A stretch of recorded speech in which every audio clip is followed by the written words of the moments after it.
Hi everyone, welcome and good evening all of you. तो आज हम करने वाले हैं हमारे चैप्टर नंबर 6 क्लास 8 की हिस्ट्री हमने स्टार्ट कर की है। उसका चैप्टर नंबर 6 आज करने वाले हैं हम। एक दो क्वेश्चन जो है इसमें से ज़रूर निकलेगा, क्योंकि इसमें सूती कपड़ा और लौह अयस्क के बारे में जो है बताया गया है डिटेल से कि किस तरह से उन दोनों का विकास हुआ था, सूती कपड़ा उद्योग का और लौह अयस्क उद्योग का किस प्रकार से उनकी शुरुआत हुई थी। तो इसमें से एक दो क्वेश्चन ज़रूर निकल के आएगा, तो हम इसको भी पढ़ लेते हैं। देखिए, स्टार्ट करते हैं वीडियो को। और सभी से रिक्वेस्ट है कि वीडियो को पूरा देखना, और वीडियो अच्छी लगे तो लाइक और चैनल को सब्सक्राइब कर देना, वीडियो को शेयर भी कर देना। आज का हमारा चैप्टर होगा बुनकर, लोहा बनाने वाले और फैक्ट्री के मालिक।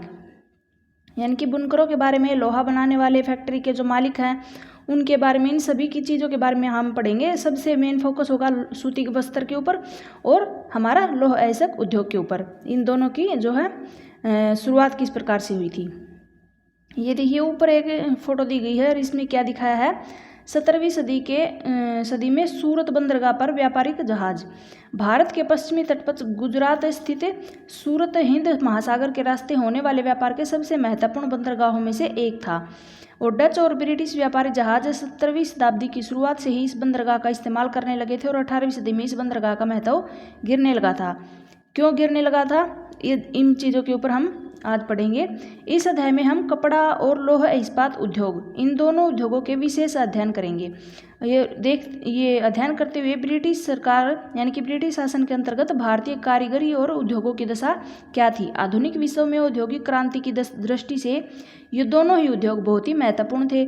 सूती कपड़े की मशीनी उत्पादन ने 19वीं सदी में ब्रिटेन की दुनिया को सबसे महत्वपूर्ण जो है प्रमुख औद्योगिक राष्ट्र बना दिया था, और 1850 के दशक से जब ब्रिटेन का लोहा और इस्पात उद्योग भी पनपने लगा, तो ब्रिटेन क्या था, दुनिया का कारखाना कहलाने लगा था।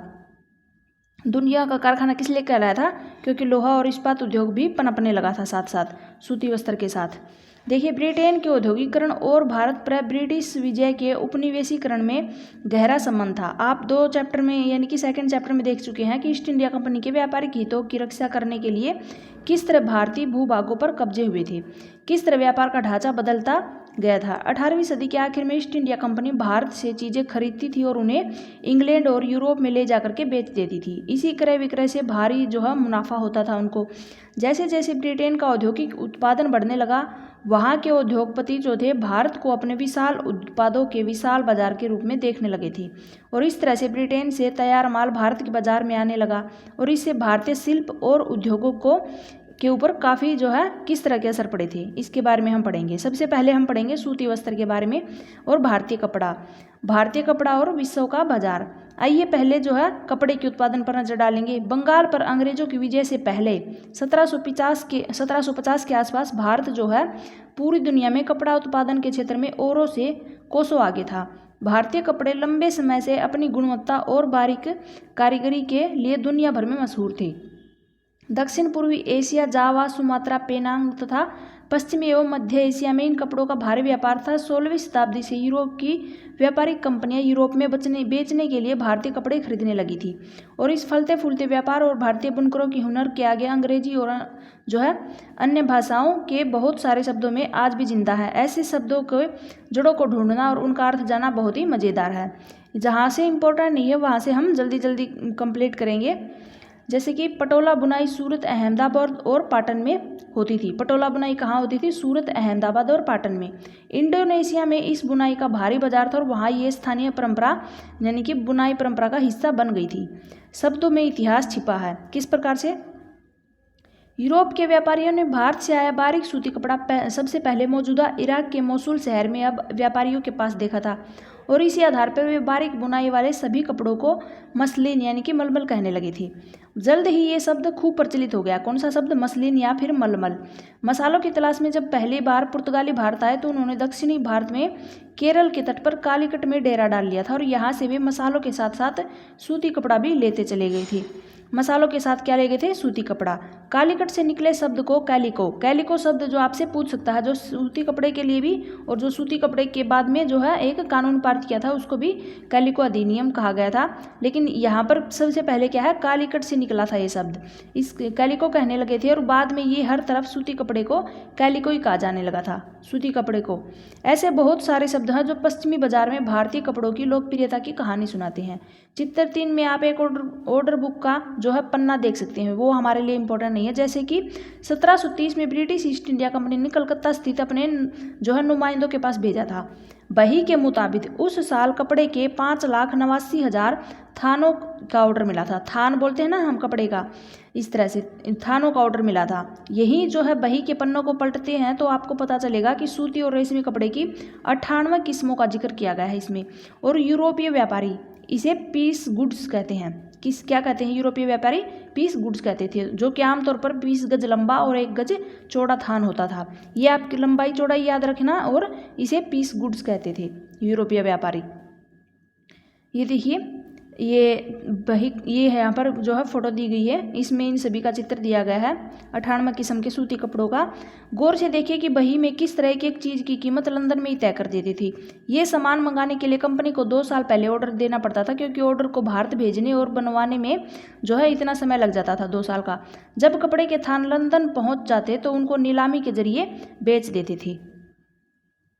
आइए अब इस बही में दी गई किस्मों के बारे में देखेंगे। थोक में जिन कपड़ों का ऑर्डर दिया गया था उसमें छापेदारी सूती कपड़े भी शामिल थे। उन्हें ये व्यापारी स्टिंज क्या कहते थे? स्टिंज कोसा या फिर खस्सा या फिर बंडाना कहते थे। क्या आप जानते हैं कि अंग्रेजी का सिंट जब शब्द जो हम बोलते हैं ना छींट का कपड़ा, उससे उसका जो शब्द कहाँ से आया है? हाँ, ये हिंदी में छींट शब्द से निकला है। हमारे यहाँ पर छींट रंगीन फूल पत्तियों वाले छोटे छापे के कपड़े को कहते हैं। आज भी हम छोटे कपड़े जो छोटी छोटी छींटें होती हैं ना, छोटी फूल पत्तियाँ, उनको यही बोलते हैं कि छींट का कपड़ा है। 1680 के दशक तक इंग्लैंड और यूरोप में छापेदार भारतीय सूती कपड़े की जबरदस्त मांग पैदा हो गई थी। आकर्षक फूल पत्तियाँ, बारीक रेशे और जो है सस्ती कीमत की वजह से भारतीय कपड़े का एक अलग ही रुतबा था। इंग्लैंड के रईस ही नहीं बल्कि खुद महारानी भी भारतीय कपड़े का परिधान पहनती थी। बंडाना शब्द का इस्तेमाल गले या फिर सिर पर पहनने वाले चटक रंग के छापेदार गुलबंद के लिए करते थे। बंडाना शब्द का इस्तेमाल, और ये शब्द हिंदी के बांधना शब्द से निकला था। कौन से शब्द से? बांधना शब्द से। और इस श्रेणी में चटक रंगों वाली बहुत सारी किस्म के कपड़े आते थे, जिसे बांधने और रंगसाजी की विधियों में ही बनाते थे। वही में कई दूसरी तरफ कपड़ों का भी जिक्र किया है जिनका नाम उनके जन्म के स्थान के आधार पर लिखा गया है, जैसे कि कासिम बाजार, पटना, कोलकाता और उड़ीसा, चारपुर आदि। इन शब्दों के व्यापक प्रयोग से पता चलता है कि दुनिया के विभिन्न भागों में कपड़े कितने मशहूर हो चुके थे, यानी कि भारतीय कपड़ा जो था दुनिया के कोने कोने में मशहूर हो गया था। यूरोपीय बाजारों में भारतीय कपड़ा। अब देखिए, 18वीं सदी की शुरुआत तक आते आते भारतीय कपड़े की लोकप्रियता से बेचैन इंग्लैंड के ऊन व रेशम निर्माता भारतीय कपड़े के आयात का विरोध करने लगे थे, क्योंकि उनका खुद का कपड़ा नहीं बिक रहा था इसलिए। और इसी दबाव के कारण 1720 में ब्रिटिश सरकार ने इंग्लैंड में छापेदार सूती कपड़े, यानी कि जो छींट का कपड़ा था ना, उसके इस्तेमाल पर पाबंदी लगाने के लिए एक कानून पारित किया गया था। और संयोगवश इस कानून को भी कैलिको अधिनियम ही नाम दिया गया था। सूती कपड़ा जो हमारा छींट का कपड़ा था काफ़ी मशहूर हो गया था, और इसलिए जो वहाँ के लोग थे ना, ऊन बनाने वाले और ये कपड़ा निर्माता, उन्होंने जो है ये सरकार से निवेदन किया कि इसका विरोध किया जाए, तो सरकार ने कैलिको अधिनियम पारित किया था। और उस समय इंग्लैंड में नए नए कपड़ा कारखाने खुल रहे थे। भारतीय कपड़ों के सामने लाचार अंग्रेज कपड़ा उत्पादक अपने देश में भारतीय कपड़ों के प्रवेश पर पूरी पाबंदी चाहते थे, ताकि पूरे इंग्लैंड में केवल उनका ही कपड़ा बिके। और इस क्रम में इंग्लैंड की सरकार ने सबसे पहले कैलिको छपाई उद्योग को ही सरकारी संरक्षण में विकसित किया। अब सफ़ेद मलमल या फिर बिना मांड वाले कोरे, जो भारत के कोरे कपड़े थे ना, बिना छापा वगैरह सिंपल कपड़े, उनके ऊपर इंग्लैंड में भारतीय डिजाइनी छापे जाने लगे थे। और भारतीय कपड़ों के साथ इस होड़ की वजह से इंग्लैंड में तकनीकी सुधारों की जरूरत दिखाई दी। 1764 में जॉन के ने स्पिनिंग जैनी का आविष्कार किया था, जिससे परंपरागत तकलियों की उत्पादकता काफ़ी बढ़ गई थी। यह और जो है 1786 में रिचर्ड आर्कराइट ने वास्प इंजन का आविष्कार किया था। ये 1-2 क्वेश्चन हैं जो यहाँ से आपके बनते हैं, ये आप याद रख लेना। 1764 में जॉन के ने स्पिनिंग जैनी का आविष्कार किया था, और 1786 में रिचर्ड आर्कराइट ने वास्प इंजन का, जिससे कि सूती कपड़े की बुनाई को क्रांतिकारी रूप में बदल दिया। और अब बहुत सारा कपड़ा बेहद ही कम कीमत में तैयार हो जाता था। इसके बावजूद दुनिया के बाजारों पर भारतीय कपड़े का दबदबा 18वीं सदी के आखिर तक बना रहा था। डच, फ्रेंच, ब्रिटिश और अन्य यूरोपीय व्यापारिक कंपनियों ने इस व्यापार से बेहिसाब मुनाफा कमाया और ये कंपनियां भारत आकर के चांदी के बदले सूती और रेशमी कपड़े खरीदती थी। परंतु जैसा कि आप जानते हैं, जब इंग्लिश ईस्ट इंडिया कंपनी को बंगाल की राजनीतिक सत्ता मिल गई थी तो उसे भारतीय चीज़ें खरीदने के लिए चांदी मंगवाने की जरूरत नहीं रही थी। इसके बाद तो ईस्ट इंडिया कंपनी भारत में ही किसान और जमींदारों से राजस्व इकट्ठा करके उसी पैसे से कपड़ा खरीद लेती थी और इससे किसको नुकसान हुआ? भारतीय कपड़े को धीरे धीरे। ये देखिए, अगर आप इस नक्शे में देख पाएंगे तो देखिए, प्रारंभ में कपड़ा उत्पादन 4 क्षेत्रों में केंद्रित था। कहाँ पर? बंगाल सबसे महत्वपूर्ण केंद्रों में से एक था क्योंकि वहीं से शुरुआत हुई थी। डेल्टा के असंख्यक नदियों से सटे बंगाल के उत्पादन केंद्र पर अपना माल दूर दूर तक आसानी से भेज सकते थे क्योंकि डेल्टा नदी आसपास थी और डेल्टा की असंख्यक नदियाँ थी। यहाँ पर 19वीं सदी के प्रारंभ में रेलवे की शुरुआत नहीं थी और सड़कें भी अभी तक बनना शुरू हुई थी बस। और पूर्वी बंगाल, जो कि अब बांग्लादेश है, उस वहाँ स्थित ढाका 18वीं सदी में सबसे महत्वपूर्ण कपड़ा उत्पादन केंद्र बन गया था और ये शहर अपनी मलमल जामदानी बुनाई के लिए दूर दूर तक प्रसिद्ध था। कहाँ? कौन सा क्षेत्र था? ढाका। और दूसरी तरफ आप देखेंगे तो मद्रास से उत्तरी आरम प्रदेश तक फैले कोरोमंडल तट के साथ साथ सूती कपड़ा बुनाई केंद्रों का एक और समूह दिखाई पड़ेगा। पश्चिमी तट पर मुख्य बुनाई केंद्र गुजरात में स्थित था। पहले ढाका था और फिर पश्चिमी तट पर कौन था? गुजरात। बुनकर कौन थे? बुनकर आमतौर पर बुनाई काम करने वाला समुदायों का एक कारीगर होता था जो पीढ़ी दर पीढ़ी इसी हुनर को आगे बढ़ाते थे। बंगाल के तांती, उत्तर भारत के जुलाहे और मोमिन, दक्षिण भारत के साले, कैकोलार और देवांग समुदाय बुनकरी के लिए प्रसिद्ध थे। सूत कातना कपड़ा उत्पादन का सबसे पहला चरण था और ये काम अधिकांशतः महिलाओं के जिम्मे रहता था। चरखा और तकली घर घर में पाए जाते थे। धागे को चरखे के ऊपर काट करके तकली पर लपेट दिया जाता था। जब कताई पूरी हो जाती तो बुनकर इस धागे को कपड़ा बुनते। ज़्यादातर समुदाय में बुनाई का काम पुरुष करते थे। रंगीन कपड़ा बनाने के लिए रंगरेज इस धागे को रंग देते। छपाईदार कपड़ा बनाने के लिए बुनकरों को चिप्पीगर नामक माहिर कामगारों की जरूरत होती थी छपाई के लिए, जो कि ठप्पे से छपाई करते थे। हथकरघों पर होने वाली बुनाई और उससे जुड़े व्यवसाय से लाखों भारतीयों की रोजी रोटी चलती थी। लेकिन भारतीय कपड़े का पतन स्टार्ट हो गया था धीरे धीरे। ब्रिटेन में सूती कपड़ा उद्योग के विकास से भारतीय कपड़ा उत्पादकों पर कई तरह के असर पड़े थे। पहला असर क्या पड़ा था? अब भारतीय कपड़े को यूरोप और अमेरिका के बाजार में ब्रिटिश उद्योगों में बने कपड़े का मुकाबला करना पड़ता था। और दूसरा था, भारत से इंग्लैंड को कपड़े का निर्यात मुश्किल होता जा रहा था क्योंकि वो अपना कपड़ा जो भारत से इंग्लैंड भेज रहे थे ना, तो वहाँ पर भारी सीमा शुल्क थोप दिया था ब्रिटिश सरकार ने। और इंग्लैंड में बने सूती कपड़े ने 19वीं सदी की शुरुआत तक भारतीय कपड़े को अफ्रीका, अमेरिका, यूरोप के परंपरागत बाजारों से बाहर कर दिया था और इसकी वजह से ही हमारे यहाँ के हजारों बुनकर बेरोजगार हो गए थे। सबसे बुरी मार बंगाल के बुनकरों पर पड़ी थी। ब्रिटिश और यूरोपीय कंपनियों ने भारतीय माल खरीदने बंद कर दिए और उनके एजेंटों ने तयशुदा आपूर्ति के लिए बुनकरों को पेशगी देना भी बंद कर दिया था और परेशान बुनकरों ने मदद के लिए बार बार सरकार से गुहार लगाई थी। ओरांग क्या है? ये देखिए, फारसी भाषा में गोदाम को ओरांग कहा जाता था। फारसी भाषा में वहाँ बिक्री से पहले चीज़ों को जमा करके रखते थे गोदाम में। वर्कशॉप के लिए भी ये शब्द इस्तेमाल होता है, ओरांग। और बंगाल के एक तांती बुनकर, यहाँ पर देखिए फोटो दी गई है, तांती बुनकर, और बेल्जियन चित्रकार सोल्विस द्वारा बनाया गया चित्र है। इस चित्र में तांती बुनकर गड्ढे वाले करघों में काम कर रहा है। क्या आप जानते हैं कि ये गड्ढों वाला करघा क्या होता है? ये देखिए, गड्ढों वाला करघे का इस्तेमाल किया है इन्होंने। उसके बाद यहाँ पर एक बार ये देखिए, इन्होंने एक एप्लीकेशन भेजी थी। बुनकरों ने मिलकर के इकट्ठे होकर के 12,000 बुनकरों ने कंपनी की सरकार को एक एप्लीकेशन पत्र जारी किया था कि हम बेरोजगार हो गए हैं, हमें अंग्रेज़ों से जो कर मिल रहा था ना, उसके बदले, कपड़े के बदले और सूत के बदले, वो भी बंद कर दिया गया है, तो हम भूखे मर जाएंगे। लेकिन असली दुर्दिन तो तब होने वाली थी जब 1830 के दशक तक भारतीय बाजार ब्रिटेन में बने सूती कपड़े से पट गए थे। यानी कि पहले जब भारत का कपड़ा ब्रिटेन में जाता था तो कमाई ज़्यादा होती थी, लेकिन भारत का कपड़ा फिर भारत में ही बिकने लगा, ब्रिटेन में जाने बंद हो गया था। लेकिन उसके बाद क्या हुआ था कि ब्रिटेन का कपड़ा भारत में आने लगा। भारत के बाज़ारों में ब्रिटेन का कपड़ा जगह लेने लगा था। अब सूती कपड़ा भारत का बिकना ही बंद हो गया था। दरअसल 1880 के दशक तक स्थिति ये हो गई थी कि भारत के लोग जितना सूती कपड़ा पहनते थे उसमें से 2/3 ब्रिटेन का बना होता था। इसमें न केवल बुनकरों बल्कि सूत काटने वालों की भी हालत खराब हो गई। जो कि लाखों लोग और ग्रामीण महिलाएं सूत काटकर अपनी आजीविका चला रही थी, वे सभी बेरोजगार हो गई थी। लेकिन बाद में हाथकरघों से बनने वाली बुनाई पूरी तरह से ख़त्म नहीं हुई थी। इसी वजह से ये थी कि इसकी वजह क्या थी कि कपड़ों की कुछ किस्में जो कि मशीनों पर नहीं बन सकती थी। भला जटिल और मनभावन किनारियों वाली साड़ी, परंपरागत बुनाई वाले कपड़े मशीनों पर कैसे बन सकते थे। और इन कपड़ों की न केवल रईसों के बीच बल्कि मध्य वर्ग में भी काफ़ी मांग थी। और न ही ब्रिटेन के कपड़ा मिलों में ये बेहद मोटा कपड़ा बनता था जिससे कि भारतीय गरीब पहनते थे। और आगे देखिए, अपने पश्चिमी भारत में स्थित सोलापुर तथा दक्षिण भारत में स्थित मदुरा का जिक्र सुना होगा। ये शहर 19वीं सदी के आखिर में बुनकरी के नए महत्वपूर्ण केंद्र बनकर सामने आए थे। बाद में राष्ट्रीय आंदोलन के दौरान महात्मा गांधी ने भी लोगों से आह्वान किया था कि वे आयातित कपड़े का बहिष्कार कर दें, जो ब्रिटेन से कपड़ा है ना उसका बहिष्कार करें और हाथ से कते सूत और हाथ से बुने कपड़े पहने। इस तरह से खादी राष्ट्रवाद का प्रतीक बनती चली गई थी। खादी राष्ट्रवाद का प्रतीक बनी थी और चरखा जो था वो भारत की पहचान बन गया था। और 1931 में भारतीय झंडे में जो दिया गया है ना ये नीला रंग का हमारे तिरंगे में चरखे का, 1931 में उसे भारतीय राष्ट्रीय कांग्रेस के तिरंगे झंडे की बीच वाली पट्टी में उसको जगह दी गई थी। चरखे को भारतीय राष्ट्रीय कांग्रेस के तिरंगे झंडे में।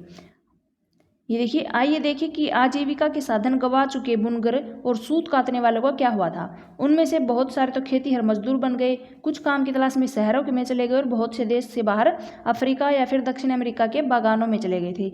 इनमें से कुछ हथकरघा बुनकरों को बम्बई, जो कि अब मुंबई है, अहमदाबाद, सोलापुर, नागपुर और कानपुर में जो है खुले नए कपड़ा कारखानों में नौकरी मिल गई थी। अभी सूती कपड़ा मिलों का उदय हुआ था। देखिए, भारत में पहली सूती कपड़ा मिल 1854 में बम्बई में स्थापित हुई थी। ये कताई मिल थी। 19वीं सदी की शुरुआत से ही भारत से इंग्लैंड और चीन का होने वाले कच्चे कपास के निर्यात के लिए बम्बई एक महत्वपूर्ण बंदरगाह बन गया था। बम्बई पश्चिमी भारत की काली मिट्टी वाली उस विशाल पट्टी के काफ़ी निकट था जहां कपास की खेती की जाती थी और वहां पर सूती कपड़ा मिलों की स्थापना हुई तो उन्हें कच्चा माल आसानी से मिलने लगा, क्योंकि आसपास जो है मिट्टी, काली मिट्टी जो कि कपास के उत्पादन के लिए काफ़ी अच्छी थी, वो आसपास मिल जाती थी और कच्चा माल के रूप में। सन 1900 तक आते आते बम्बई में 84 कपड़ा मिलें चालू हो गई थी। उनमें से बहुत सी मिलें पारसी और गुजराती व्यवसायियों ने खोली थी, जो कि चीन के साथ व्यापार के जरिए काफ़ी पैसा कमा चुके थे। और इसी दौरान दूसरे शहरों में भी ऐसे कई कारखाने खोले गए। अहमदाबाद में पहला कारखाना 1861 में खुला था और अगले ही साल संयुक्त प्रांत स्थित कानपुर में भी एक कारखाना खुल गया। इसी तरह से जो है धीरे धीरे सूती कपड़ा जो है मिलें खुलती चली गई। सूती कपड़ा मिलों की बढ़ती संख्या के कारण मजदूरों की मांग बढ़ने लगी और हजारों गरीब काश्तकार, दस्तकार, खेती और मजदूर जो थे उनको शहरों की तरफ जाने लगे थे वो कारखानों में काम करने के लिए। प्रारंभिक कुछ दशकों के दौरान भारतीय कपड़ा कारखानों को बहुत सारी समस्याओं से जूझना पड़ा था। सबसे पहली समस्या ये थी कि उन उद्योगों को ब्रिटेन से आए जो कपड़ा था उसका मुकाबला करना पड़ता था। ज़्यादातर देशों में सरकारें आयातित वस्तुओं पर सीमा शुल्क लगाकर अपने देश में औद्योगिकरण को बढ़ावा देती थी। जिस तरह से भारत का कपड़ा ब्रिटेन में जाता था तो सीमा शुल्क लगा दिया था उन्होंने, लेकिन यहाँ पर क्या होता, इससे प्रतिस्पर्धा कम हो जाती थी, लेकिन संबंधित देश के नवजात उद्योगों को संरक्षण मिलता था। परंतु औपनिवेशिक भारतीय सरकार ने स्थानीय उद्योगों को आमतौर पर इस तरह की सुरक्षा नहीं दी, यानी कि उन्होंने कोई भी सीमा शुल्क कर नहीं लगाया था। लिहाजा भारत में औद्योगिक सूती वस्त्र उत्पादन की पहली बड़ी लहर प्रथम विश्व युद्ध के समय दिखाई दी थी, जब ब्रिटेन से आने वाले कपड़े की मात्रा में काफ़ी कमी आ गई थी और सैनिक ज़रूरतों को पूरा करने के लिए भारतीय कपड़े और कारखानों के कपड़े का उत्पादन बढ़ाने की मांग की जाने लगी थी। प्रथम विश्व युद्ध के दौरान टीपू सुल्तान की तलवार और वुडज स्टील, ये तो ऊपर हमने पढ़ी थी सूती वस्त्र के उद्योग के बारे में, और अब हम पढ़ेंगे इस्पात उद्योग और स्टील के बारे में। भारतीय इस्पात और लौह धातु कला की कहानी हम टीपू सुल्तान के एक मशहूर किस्से से स्टार्ट करेंगे। ये वही टीपू सुल्तान है जिसने 1799 तक मैसूर प्रशासन किया और अंग्रेजों से 4 लड़ाइयाँ लड़ी थी। टीपू सुल्तान ने हाथ में तलवार लिए लड़ते लड़ते मारे गए थे। टीपू की विश्वविख्यात तलवारें आज कहाँ पर है? इंग्लैंड के संग्रहालयों में बहुमूल्य संपत्ति है। लेकिन क्या आप जानते हैं कि टीपू की सुल्तान इतनी खास क्यों थी? दरअसल इस तलवार की धार इतनी सख्त और पैनी थी कि दुश्मन के लौह कवच को भी आसानी से चीर सकती थी। इस तलवार में ये गुण किस वजह से थे? कार्बन की अधिक मात्रा वाली वुडज नामक स्टील से पैदा हुए थे, जो कि पूरे दक्षिण भारत में बनाया गया था। इस वुडज स्टील की तलवारें बहुत ही पैनी, लहरदार होती और इनकी ये बनावट लोहे में गढ़े कार्बन के बेहद सूक्ष्म कणों में पैदा होती थी। यहाँ पर जो चित्र भी दिया गया है कि टीपू सुल्तान की तलवार की मुठ पर कुरान की आयतें लिखी गई थी। टीपू सुल्तान की तलवार के ऊपर, और जिनमें युद्ध में फतेह के संदेश दिए गए हैं। और गौर से देखिए कि शेर का मुंह मुठ के निचले सिरे की तरफ है। ये देखिए मुठ के, ये मुठ और ये इसका निचला सिरा जहाँ पर शेर का चित्र दिया गया है। आगे देखिए, असल में कन्नड़ शब्द उक्कू, तेलुगु शब्द हुक्कू तथा तमिल व मलयालम शब्द उरक्कू यानी कि स्टील का ही बिगड़ा हुआ क्या है, अंग्रेजी रूप है। स्टील का बिगड़ा हुआ अंग्रेजी रूप। भारतीय वुड स्टील ने यूरोपीय वैज्ञानिकों को काफ़ी आकर्षित किया और विश्वविख्यात वैज्ञानिक व बिजली व विद्युत चुंबकत्व का आविष्कार करने वाले माइकल फेराडे ने भारतीय वुड स्टील की विशेषता को 4 साल तक अध्ययन किया था। परंतु दक्षिण भारत में इतनी प्रचलित वुड स्टील निर्माण प्रक्रिया 19वीं सदी के मध्य तक आते आते पूरी तरह से खत्म हो गई थी, लुप्त हो चुकी थी। क्या आप बता सकते हैं कि ऐसा क्यों हुआ था? भारत पर अंग्रेजों की जीत के साथ यहाँ का तलवार और हथियार उद्योग समाप्त हो गया था और भारतीय कारीगरों द्वारा बनाए गए लोहे और इस्पात के स्थान इंग्लैंड से आए लोहे इस्पात के स्थान ने ले लिए थे और गांव की जो भट्टियां थी वो उजड़ चुकी थी। वुड स्टील उत्पादन के लिए लोहे के परिशोधन की बेहद परिष्कृत तकनीक जरूरी थी, परंतु भारत में 19वीं सदी के अंत तक लोहे का प्रगलन एक सामान्य गतिविधि थी। खासतौर से बिहार, मध्य भारत के हर एक जिले में ऐसे प्रगालक कारीगर थे जो कि लोहा बनाने के लिए लौह अयस्क के स्थानीय भंडारों का इस्तेमाल करते, लेकिन इसी लोहे से कारखानों में दैनिक इस्तेमाल के औजार और साधन बनाए जाते थे। ज़्यादातर भट्टियाँ मिट्टी और धूप में सुखाई गई ईंटों से बनती थी। जो ज़्यादातर भट्टियाँ जो थी मिट्टी और धूप में सुखाई गई ईंटों से बनती थी। परगलन का काम पुरुष करते जबकि महिलाएं धोकनी चलाती थी। ये कोयलों को लगातार दहकाने के लिए हवा करती थी, इसको धोकनी कहती थी। यहाँ पर जो है फोटोज भी दी गई हैं। अगरिया जैसे कई समुदाय क्या थे, लोहा बनाने में माहिर थे। लोहा बनाने में अगरिया परिवार समुदाय 19वीं सदी के आखिर में बार बार पड़े अकाल की वजह से भारत के सूखे इलाके पूरी तरह से क्या हो गए थे, तबाह हो गए थे। मध्य भारत में बहुत सारे अगरिया कारीगरों ने काम बंद कर दिया था और गांव छोड़ दिया था। रोजी रोटी की तलाश में दूसरे इलाकों में चले गए थे और उनमें से बहुत सारे लोग दोबारा कभी उन्होंने भट्टियाँ नहीं चलाई थी। हवा फेंकती रहती थी ना वो औरतें। 19वीं सदी के अंत तक आते आते लोहे के प्रगलन का हुनर खत्म हो गया था। ज़्यादातर गांव में भट्टियाँ ठंडी पड़ गई थी और लोहे का उत्पादन गिरता चला गया था। इसकी वजह से थी कि नए वन कानून बने थे जिनके बारे में हमने अध्याय 4 में पढ़ा था, जहाँ पर अंग्रेजों ने सरकार ने नए कानून बनाए थे ना कि जो है जंगलों में वहाँ पर वनों के अंदर खेती करना, झूम खेती करने पर भी रोक लगा दी थी। वनों के ऊपर जाने पर कर लगा दिया था। इस तरह से जब औपनिवेशिक सरकार ने आरक्षित वनों में लोगों के प्रवेश पर पाबंदी लगा दी थी तो लोहा बनाने वालों को कोयले के लिए भला लकड़ी कहाँ से मिलती, लौह अयस्क भी वहाँ कहाँ से लाते। वन कानूनों को नज़रअंदाज करते हुए वे अक्सर चोरी छिपे जंगलों में जाकर के लकड़ी इकट्ठा करके लाते थे, परंतु लंबे समय तक केवल इसी तरह से अपना कारोबार जारी नहीं रख सकते थे। लिहाजा बहुत सारे कारीगरों ने ये पेशा छोड़ दिया और वे आजीविका के लिए दूसरे साधन ढूंढने लगे थे। कुछ क्षेत्रों में सरकार ने जंगलों में आवाजाही की अनुमति दे दी थी, लेकिन जो है प्रगालकों को अपनी प्रत्येक भट्टी के लिए वन विभाग को बहुत भारी कर चुकाने पड़ते, जिससे कि उनकी आय गिर जाती थी, उनको कोई फायदा नहीं होता था। इस वजह से उन्होंने जो है 19वीं सदी के आखिर तक ब्रिटेन से लोहे और इस्पात का आयात भी होने लगा था ब्रिटेन से, लेकिन भारतीय लुहार भी घरेलू बर्तन, औजार आदि बनाने के लिए आयातित लोहे का इस्तेमाल करने लगे थे। इसी की वजह से ये स्थानीय प्रगालकों द्वारा बनाए जा रहे लोहे की मांग कम हो गई थी और 20वीं सदी की शुरुआत तक लोहा इस्पात बनाने वाले कारीगरों के सामने एक नई चुनौती आकर खड़ी हो गई थी। वो क्या थी देखिए, बाद में जो है भारत में लोहा इस्पात का कारखानों का उदय हुआ। यहाँ पर देखिए धातुमल, धातु को गलाने के लिए पैदा होने वाला धातु को गलाने से जो कचरा पैदा होता है उसको क्या कहते हैं, धातुमल। ये देखिए भारत में लोहा और इस्पात कारखानों का उदय साल 1904 की बात है। अप्रैल के महीने में अमेरिकी भूवैज्ञानिक चार्ल्स वेड और जमशेदजी टाटा के सबसे बड़े बेटे कौन था, दोराबजी टाटा, छत्तीसगढ़ में लौह अयस्क के भंडारों की खोजबीन करते हुए घूम रहे थे। भारत में एक आधुनिक लौह इस्पात संयंत्र लगाने के लिए अच्छे लौह अयस्क भंडार की तलाश में कई महीनों और काफ़ी सारा पैसा खर्च कर चुके थे। जमशेदजी टाटा जो कि भारत में पहला लौह एवं इस्पात कारखाना लगाने के लिए अपनी संपत्ति का बड़ा जो है भाग का खर्चा करने के लिए भी तैयार थे। इसके लिए उन्होंने पहली शर्त ये थी कि उम्दा लौह अयस्क भंडारों का पता लगाया जाए कि सबसे ज़्यादा लौह अयस्क के भंडार कहाँ पर हैं। एक दिन कई घंटे तक जंगल की खाक छानने के बाद वेल्ड और दोराबजी एक गांव में जाकर पहुंचे थे। उन्होंने देखा कि कुछ स्त्री पुरुष टोकरियों में भर करके लो ऐसक लेकर जा रही थी। ये अगरिया समुदाय के लोग थी। जब उनसे पूछा गया कि लो ऐसक कहाँ से लाए हैं तो उन्होंने दूर स्थित एक पहाड़ी की तरफ उंगली उठा दी। वेल्ड और दोराबजी घने जंगलों से होते हुए काफ़ी देर के बाद थक कर वहाँ पहाड़ी पर पहुँच गए। पहाड़ों का अध्ययन करने के बाद वेल्ड ने बताया कि उन्हें जिस चीज़ की तलाश थी वो उन्हें मिल चुकी है। जो रजहारा पहाड़ी थी दुनिया की सबसे बेहतरीन लो ऐसक भंडारों में से एक थी और उनको लो ऐसक भंडार चाहिए थे। लेकिन यहाँ पर एक परेशानी थी कि ये सूखा इलाका था। कारखाना चलाने के लिए आसपास कहीं पर पानी नहीं था। लिहाजा कारखाना लगाने के लिए सही जगह के बारे में टाटा ने तलाश जारी की। अगरिया समुदाय के लोगों ने भी लो ऐसक का एक और स्रोत ढूंढने में मदद की, जहाँ से बाद में भिलाई स्टील संयंत्र को ऐसक की आपूर्ति की गई। वहाँ पर उन्हें पानी भी मिला।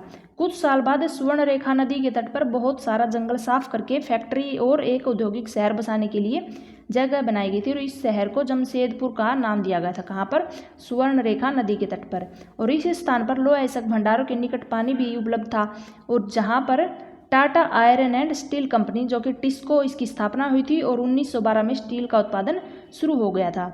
टिस्को की स्थापना बहुत ही सही समय पर हुई थी। 19वीं सदी में भारत आमतौर पर ब्रिटेन से बने स्टील का आयात कर रहा था और भारत में रेलवे के विस्तार की वजह से ब्रिटेन में बनी पटरियों की यहाँ पर भारी मांग थी। काफ़ी समय तक भारतीय रेलवे से जुड़े अंग्रेज विशेषज्ञ मानने को तैयार नहीं थे कि भारत में भी श्रेष्ठ इस्पात का निर्माण संभव है। जब तक टिस्को की स्थापना हुई हालात बदलने लगे थे। 1914 में पहला विश्व युद्ध हुआ था और ब्रिटेन से बनने वाले इस्पात को यूरोप में युद्ध संबंधी आवश्यकता को पूरा करने के लिए झोंक दिया था। ब्रिटेन का जो लोहा था वो कहाँ चला गया? यूरोप में। इस तरह भारत आने वाले ब्रिटिश स्टील की मात्रा में भारी गिरावट आई और रेल की पटरियों के लिए भारतीय रेलवे यानी कि टिस्को पर आश्रित हो गया था। जब युद्ध लंबा चला गया था तो टिस्को को युद्ध के लिए गोलों के खोल और रेलगाड़ियों के पहिए बनाने का काम भी सौंप दिया गया था। 1919 तक ये स्थिति हो गई थी कि टिस्को में बनने वाला 90% इस्पात जो था औपनिवेशिक सरकार खरीद लेती थी। जैसे जैसे समय बीता टिस्को समूचे ब्रिटिश साम्राज्य में इस्पात का सबसे बड़ा कारखाना बन गया था। 1914 में जो पहला विश्व युद्ध हुआ था उस वजह से टिस्को को फायदा हुआ और सूती कपड़ा मिल को भी फायदा हुआ।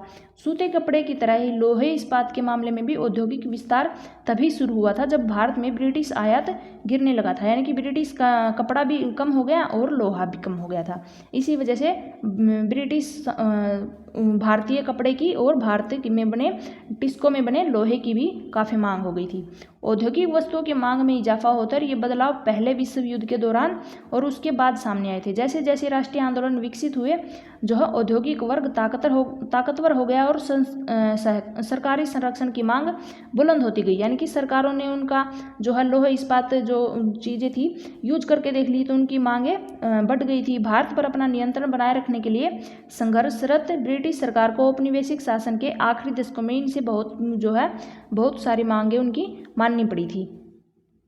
ये था आज का चैप्टर जो कि सूती कपड़े को और Tata steel and iron company यानी कि टिस्को के बारे में दिखाया गया है कि इनकी स्थापना कब हुई थी, किस प्रकार से इनमें एक बार गिरावट हुई, लेकिन प्रथम विश्व युद्ध के बाद धीरे धीरे दोनों की पूर्ति के लिए इजाफा हो गया था और धीरे धीरे दोनों कपड़ा की और हमारे इस्पात की भी यहाँ पर मांग बढ़ने लगी थी, स्टील की भी। तो किस प्रकार से प्रथम विश्व युद्ध में भारत में सभी चीज़ों के सभी उद्योगों और कारखानों के कितना फ़ायदा हुआ था। तो चलिए देखते हैं कल हमारा अगला चैप्टर होगा, चैप्टर नंबर 7। आज के वीडियो यहीं पर ख़त्म होती है। तो चलिए मिलते हैं कल नेक्स्ट वीडियो में। तब तक के लिए सभी को all the best and thanks for watching. Bye bye.